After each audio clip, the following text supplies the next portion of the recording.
তো আজকে আমরা শিখব কিভাবে যেগুলো পূর্ণবর্গ সংখ্যা নয় তাদের রুট কি করে বের করতে হয়। ঠিক আছে, যেমন আমরা কি জানি 4, তারপরে 16, 25 এগুলোর কি সহজেই রুট বের করা যায়, কিন্তু যখন রুট 5 দেওয়া থাকবে তখন আমি কি করে বের করব। তাহলে কি সবার প্রথম কাজ কি, আমাদের এই রুট 5 দেওয়া আছে মানে রুট 5-এর কাছাকাছি কোনো পূর্ণবর্গ সংখ্যা রুট কোনটা আছে। রুট 5-এর কাছাকাছি কি আছে, একটা স্কোয়ার সংখ্যা 4 আছে, মানে 2 দুগুণে 4 মানে 2-এর স্কোয়ার 4। আর তো আর কি আছে, আর 4-এর পরে 9 আছে, কিন্তু 9 তো দূর হয়ে যাচ্ছে, আমি তাহলে 4টা নেব। তাহলে আমি কী করবো, এখানে রুট 4টা নিলাম। তাহলে রুট 4 আর প্লাস 1 তাহলে 5 হলো মোট। এবার আমার পরের কাজটা কি হবে, যে 2-এর ডবল নিতে হবে, অর্থাৎ 4 নিতে হবে। তাহলে এখানে 2-এর ডবল মানে কি, এই যে রুট 4 মানে কি 2 বেরোলো, 2-এর রুট 4ই তো হয়।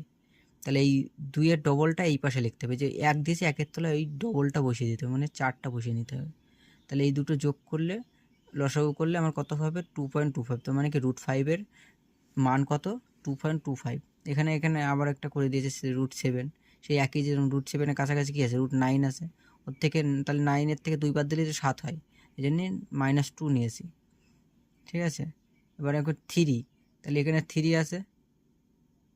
ঠিক আছে, তাহলে এখানে 3 লিখলাম, তাহলে এখানে কি 1/3 আছে, মানে এক লাইন আমি কম লিখেছি। এখানে 3 -2/6, মানে এই যে 2 ছিল 2-র তলায় এই যে কি 3-এর ডবল নিতে হবে বলেছে, যেটা মানে যেটা রুট বেরোবে সে তার ডবল, মানে এই 3টা গোল করেছে এর ডবল তলায় বসবে। তাহলে এই দুটো আবার বিয়োগ করতে হবে, আগেরটাই যোগ ছিল কিন্তু এটা তোমার বিয়োগ করতে হবে। তাহলে এই 3-এর থেকে 2 দিয়ে 6-এর কাটলে 3 থাকে, তাহলে 3 - 1/3, এটা করলে হয় কত, 8/3। তাহলে এটা করলে কত হয়, 2.67। তাহলে রুট 7-এর মান কত, 2.67।